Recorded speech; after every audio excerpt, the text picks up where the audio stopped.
La famille de Taylor Robinson a sans doute été choquée en découvrant que le suspect du meurtre de Charlie Kirk était leur propre fils.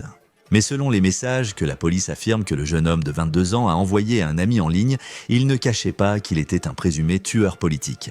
Ce qu'il a dit à cet ami et comment cela s'inscrit dans ce que la police a contre un homme qui devrait encourir la peine de mort s'il est reconnu coupable. Nous suivons l'affaire présentée par Law & Crime, je suis Chris Stewart.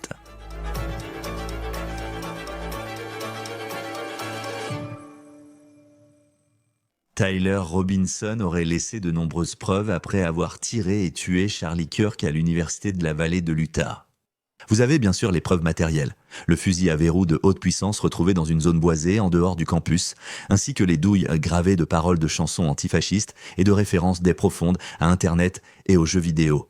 Mais ensuite, il y a ce que Robinson aurait envoyé à son colocataire dans des messages sur Discord, ce qui semble montrer que Tyler Robinson ne se cachait pas, qu'il aurait effectivement commis ce crime.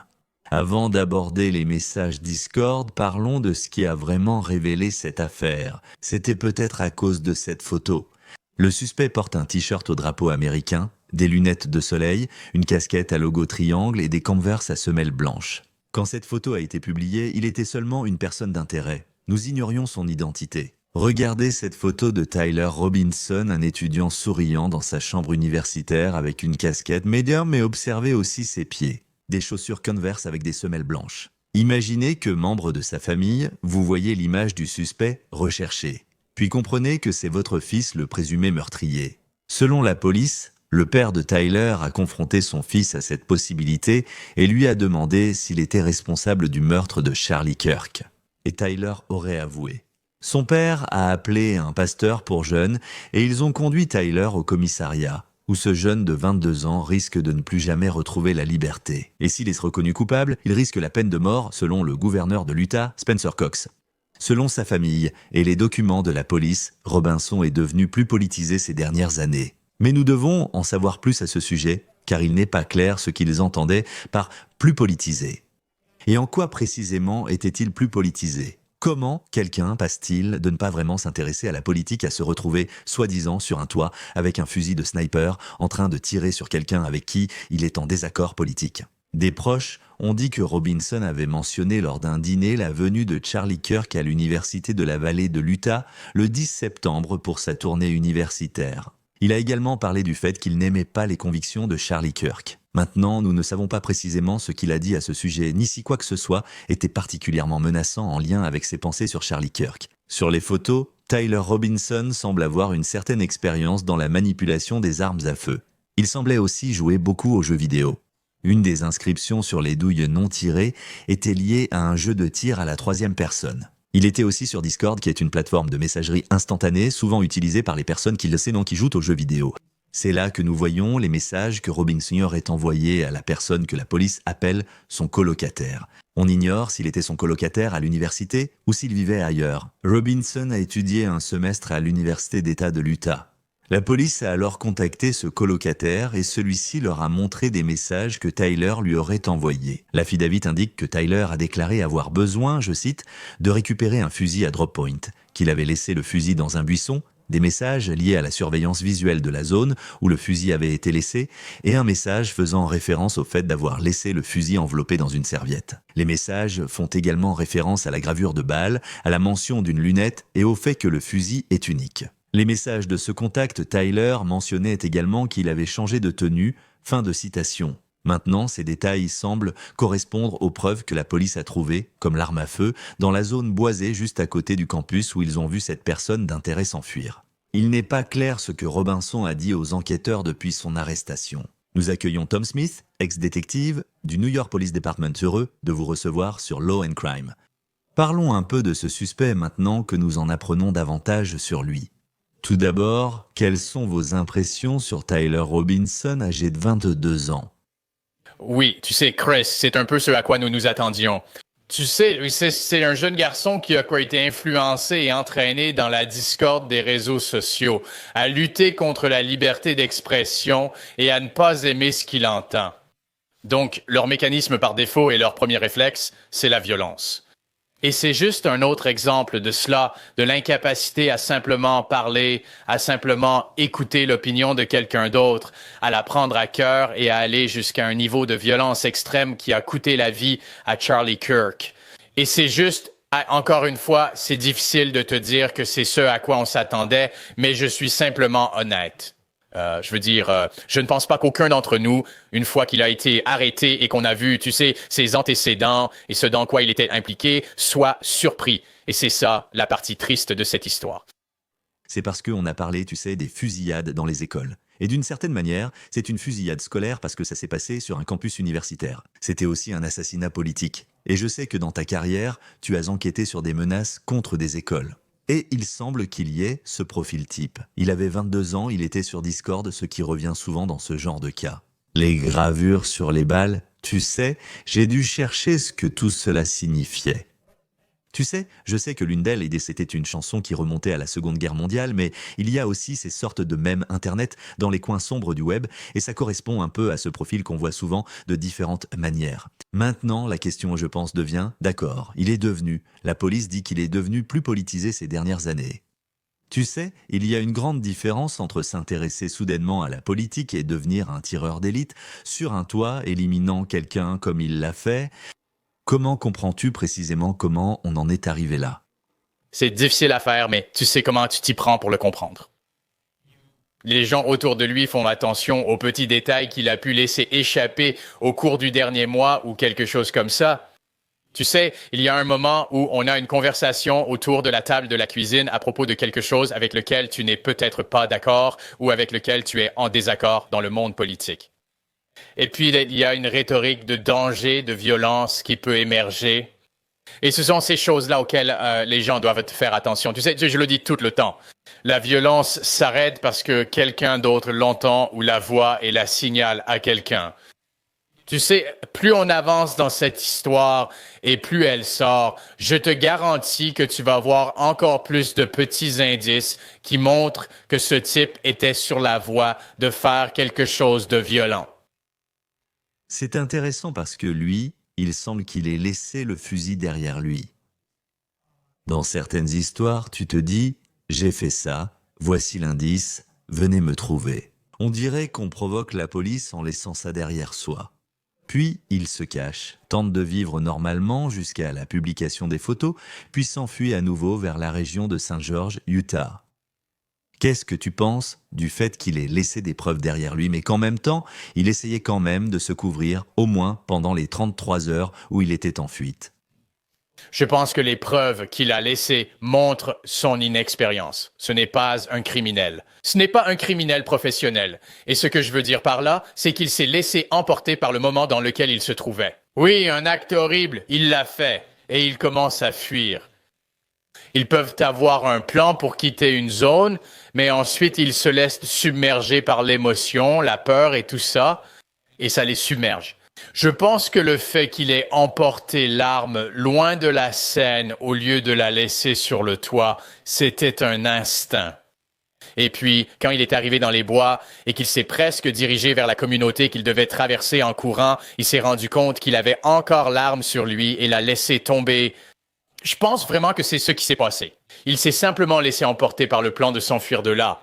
Et il a instinctivement emporté cette arme avec lui. Puis il l'a laissé tomber en se disant « Oh mon Dieu, je ne peux pas rentrer chez moi avec ça. Je ne peux pas la sortir d'ici comme je l'ai fait d'entrer dans la jambe de mon pantalon. » Je pense que c'était juste un moment de prise de conscience. Il a décidé de s'en débarrasser et l'a laissé tomber. Et ensuite, sortir de cette zone, tu sais, c'était primordial pour lui. Et puis, une fois qu'il l'a fait, tu passes par différents niveaux de réalité par rapport à ce que tu viens de faire. Tu sais, ça va être toute une gamme d'émotions. Il avait 4 heures de route pour rentrer et réfléchir. Ouais. Et tu penses à ce trajet et au fait qu'il a réussi à y arriver. Et je pense qu'en quelque sorte, mais parce que parfois, en tant que membre des médias, j'aime toujours quand ils publient des photos. Ça nous donne, tu sais, du contenu à diffuser et ça peut être quelque chose qui aide dans une enquête. Mais je sais que de votre côté, quand vous étiez dans les forces de l'ordre, c'est quelque chose pour lequel il faut prendre une décision, à savoir si vous voulez publier cette photo ou non, et ce que cela pourrait signifier pour une enquête. Dans ce cas, cela a marché car un membre de la famille a reconnu Tyler Robinson. C'est ça. Et je l'ai dit ces derniers jours, les forces de l'ordre enquêteront à leur façon et tenteront de les arrêter par tous les moyens. Mais parfois, même les forces de l'ordre et les détectives les plus expérimentés rencontrent un obstacle impossible à franchir. Vous avez besoin de l'aide du public car, comme je l'ai souvent répété, Chris, la police ne peut être partout, contrairement au public. Et en diffusant cette image, quelqu'un allait le reconnaître. Un ami ou un membre de la famille, c'est ce que c'était finalement. Mais quelqu'un allait le reconnaître. La police ne peut pas être partout, mais avec la façon dont les médias fonctionnent aujourd'hui, quelqu'un allait le reconnaître. Et je pense que la police et le FBI ont parfaitement joué le coup en attendant de pouvoir agir par eux-mêmes, puis en diffusant les images qu'ils avaient, ce qui a permis de résoudre l'affaire. Et je pense aussi que, tu sais, ça a dû être très difficile pour son père. Et ça veut dire, et tu sais, Guessin, qu'il n'y a probablement pas de mots pour devoir dénoncer son propre fils et réaliser que son fils est la personne qui a fait ça. Apparemment, tu sais, il va passer par le processus judiciaire et on verra comment tout cela va se dérouler. Mais en même temps, pour les gens, si quelqu'un avait regardé cette photo et avait dit que c'était sûrement Tyler Robinson et qu'il ne s'était pas manifesté, est-ce que cela aurait pu les exposer à une arrestation s'ils étaient découverts plus tard? Je veux dire, comment est-ce que cela se passe généralement quand on essaie de déterminer qui aurait pu être au courant de cela? Parce qu'il semble que dans ce cas, tout s'est bien passé et que tout le monde a déjà été honnête en le signalant, même les membres de sa propre famille. Oui, si quelqu'un le reconnaît, on ne le saura jamais. Vous savez, il pourrait y avoir 10 personnes en ce moment qui l'ont reconnu, mais qui ont peur de dénoncer un ami ou de se mêler de tout ça. Et vous voyez ça tous les jours, que les gens ne veulent tout simplement pas franchir ce pas et s'impliquer. Mais vous savez, si vous l'hébergez, si vous le faites entrer chez vous, si vous l'aidez à s'enfuir ou à se cacher, c'est une accusation totalement différente, un monde totalement différent dans lequel il serait impliqué. C'est là que vous avez des ennuis, mais simplement le voir, nous ne le saurons probablement pas. Mais comme tu viens de le dire, Chris, l'idée que son père regarde les informations et reçoive simplement une mise à jour sur ce qui s'est passé, et entendre les informations, « Oh, nous avons des images que nous allons diffuser au public et voir que c'est ton fils. » Je ne peux même pas décrire ce qu'il a dû ressentir. Mec, pendant le trajet en voiture, je sais qu'il a appelé un pasteur pour les jeunes et ils l'ont amené au poste de police parce que tu sais que si tout cela est vrai, il ne reverra probablement jamais la lumière du jour en homme libre. Plus jamais, à 22 ans, mais il a certainement pris la vie de Charlie Kirk, prétendument, qui avait 31 ans. Quand tu regardes comment ça s'est passé, et je ne possède pas d'arme moi-même, Tom, mais je sais que ce tir a été effectué à une distance de 150 à 200 mètres. Des photos de Tyler Robinson le montrent apparemment à l'aise avec les armes à feu. D'après ce que nous savons de ce fusil à verrou puissant équipé d'une lunette, combien d'entraînement faut-il pour réussir un tir comme celui-là? Avec le type de lunettes qu'il a utilisé, il n'en faudrait pas tant que ça, Chris. Vous savez, on pourrait y aller quelques fois et s'entraîner avec. Si tu chasses 1, 2, 3 fois par an, tu sais, tu pourrais te familiariser avec cette arme. Il était en position couchée ou allongée.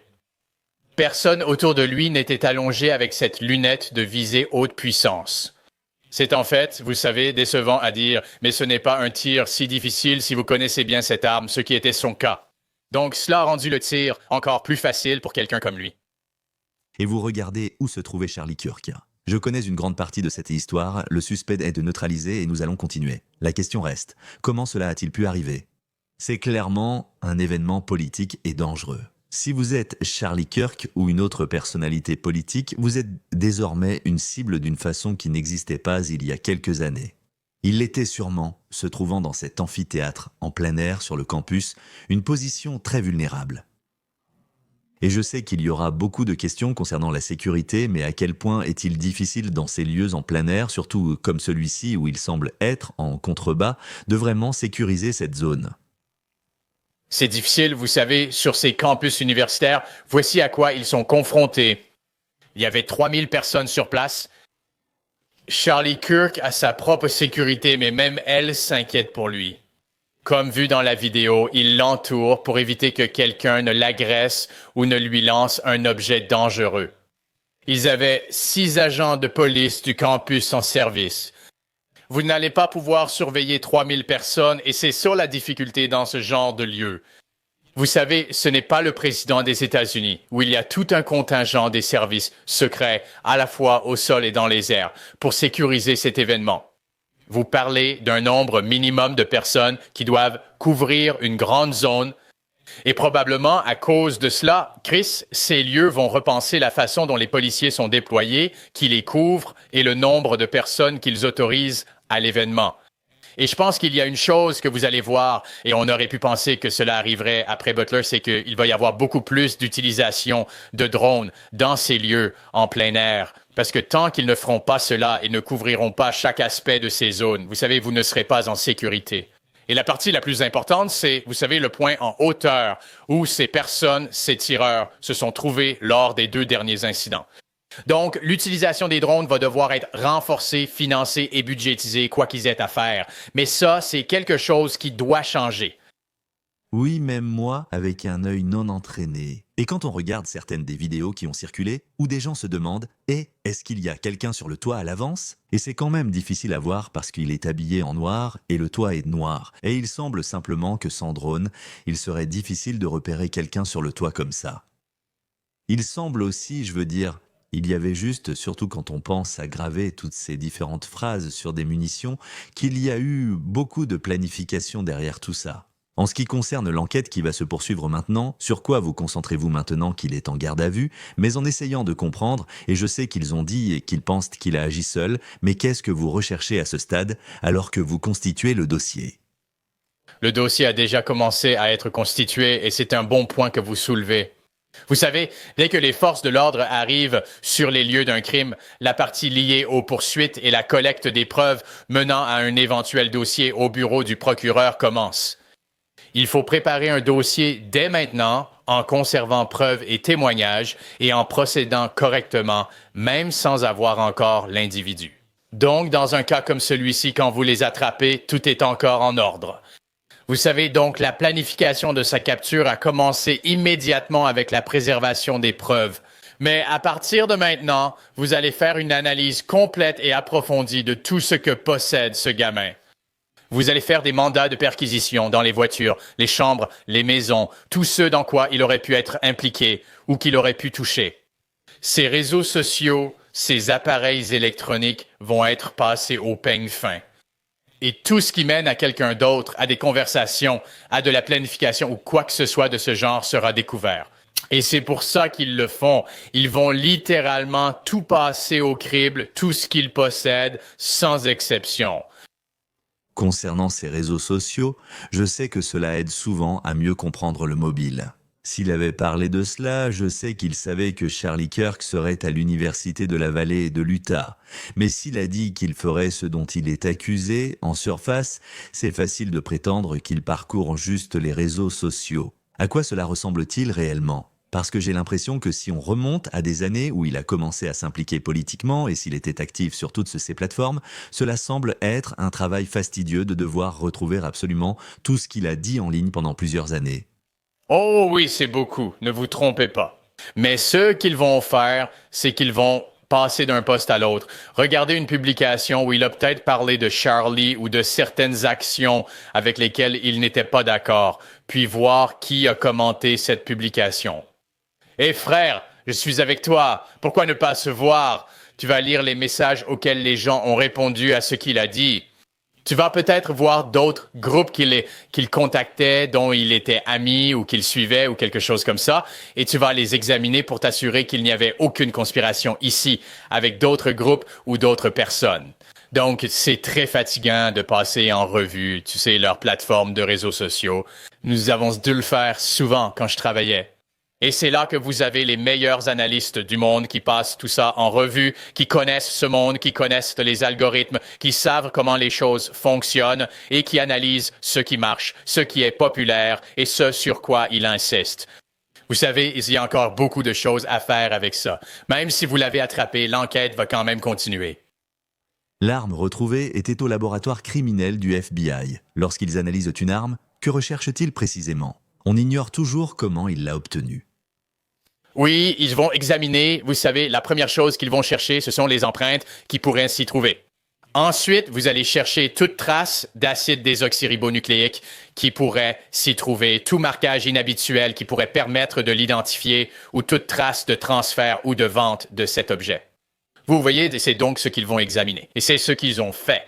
Ils avaient une liaison directe de l'Utah au laboratoire criminel de Quantico avec des avions, des hélicoptères, tout ce dont ils avaient besoin pour transférer les éléments aussi rapidement que possible. Je veux dire, passer de rien à 36 heures plus tard, l'avoir en garde à vue, c'est une grande réussite pour le FBI et les forces de l'ordre local.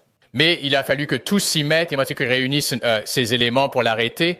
C'est ça. Et c'était ma dernière question parce que Brian Koberger a mis des semaines à être arrêté. Je pense à Luigi Mangione, ça a pris des jours. Cela a pris moins de 2 jours. Il semblait manquer de pistes au début, du moins publiquement, mais ont réussi à retrouver ce type. Pour nous aussi qui tenons sûrement des choses pour acquises, à quel point est-ce un exploit d'avoir réussi si vite ? Ah, c'est énorme. Ce n'est pas, vous savez, je l'ai dit plus tôt dans une émission, vous savez, ce n'est pas comme à la télé. Ce n'est pas réglé en 1 heure. Ce n'est pas fait en 1 demi-heure. Obtenir quelqu'un comme ça qui partait vraiment de zéro au début, en 36 heures, c'est énorme. Et je pense, comme je l'ai dit avant, qu'ils ont bien fait les choses. Vous l'avez amené à un certain point, puis vous le confiez au public et vous incitez le public à les aider, ainsi qu'à aider les forces de l'ordre à attraper le gars qui vient de commettre ce que tout le monde, enfin, pas tout le monde. Il y a quelques cinglés qui pensent que c'était une bonne chose, mais la majorité des gens dans ce pays ont trouvé cet acte odieux, voulaient aider et voulaient que cette personne soit arrêtée, et ils l'ont fait. C'est, selon moi, le leadership de Kash Patel et du FBI qui a permis de dire « personne ne rentre chez soi ». Tout le monde reste ici jusqu'à ce qu'on attrape ce type. Et ce genre de leadership, quand vous êtes là dehors pendant des jours, ou 1 jour et demi, 2 jours, sans dormir ni manger, mais avec le soutien de vos supérieurs pour faire votre travail, rend possible ces 36 heures. Oui, je veux dire, c'est une semaine incroyablement impressionnante, mais aussi très triste. Vous savez, on pense à Charlie Kirk, même si vous n'étiez pas d'accord avec lui, vous auriez pu prendre un micro et débattre avec lui. C'est ce qu'il faisait publiquement. Maintenant, avec ses préoccupations de sécurité, on se demande combien oseront encore être assez transparents pour débattre ainsi. On pouvait toujours parler à Charlie Kirk, mais en quoi cela changera-t-il le déroulement futur de ces événements ? Pour rebondir sur ce que tu disais à propos du public, je sais qu'ils ont dit hier soir que le volume de messages reçus dans les toutes premières heures était quelque chose qu'ils n'avaient pas vu depuis l'attentat du marathon de Boston. Nous suivrons l'évolution de cette affaire. Tom Smith, ex-détective du New York Police Department, merci d'être venu sur Law & Crime. Merci pour l'invitation, Chris. Toujours un plaisir. C'était On the Case par Law & Crime. Abonnez-vous sur YouTube et des Spotify. Je suis Chris Stewart. À bientôt.